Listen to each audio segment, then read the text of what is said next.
বৰষুণৰ বতৰ যেতিয়া সকলোৱে জানিছিলে যে এনেকুৱা এটা পৰিৱেশ আহিবগৈ আৰু আমিও ভয় খাই আছিলোঁ, অৱশেষত সেয়াই হ'লগৈ। সেইকাৰণে এতিয়া জুবিন প্ৰেমী বহুত ল'ৰা ছোৱালী ওলাই আহিছে।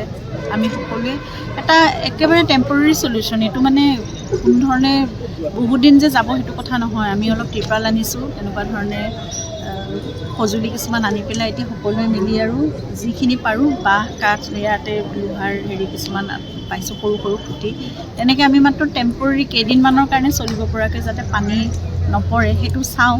আমিওতো এতিয়া মানে ইমান কৌশলগত নহয়, গতিকে মিস্ত্ৰী কাম তেনেকৈ কৰা নাই।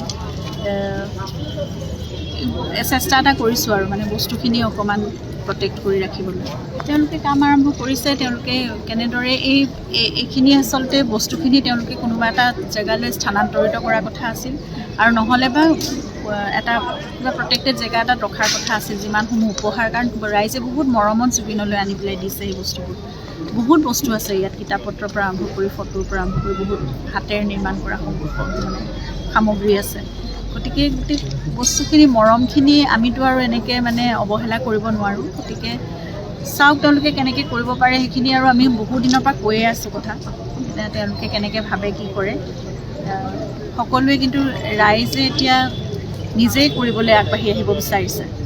কিন্তু সকলো যেতিয়া চৰকাৰৰ হাতত আছে আৰু এতিয়া সাংস্কৃতিক মন্ত্ৰালয়লৈ তেওঁলোকে হেণ্ড অভাৰ কৰিছে গোটেইখিনি কালচাৰেল ডিপাৰ্টমেণ্ট, কালচাৰেল এফেয়াৰ্ছত।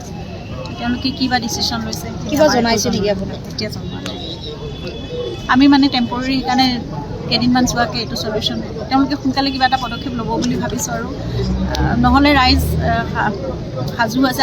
আজি নালাগে, আজি কিবা দিনৰ পৰাও একেটা কথাই সকলোৱে কৈ আছে যে আমাক অনুমতি দিয়ক, কিন্তু মই অনুমতি দিব পৰা মোৰ হাতত সেইটো অথৰিটি নাই। গতিকে মই সেইখিনি কৰিব নোৱাৰোঁ। ৰাইজে নিজে ওলাই আহি পেলাই কৰিব বিচাৰিছে। আমি হাতে কামে লাগি আৰু 2-3 দিনৰ কাৰণে যিখিনি পাৰিছোঁ সেইখিনি কৰিছোঁ।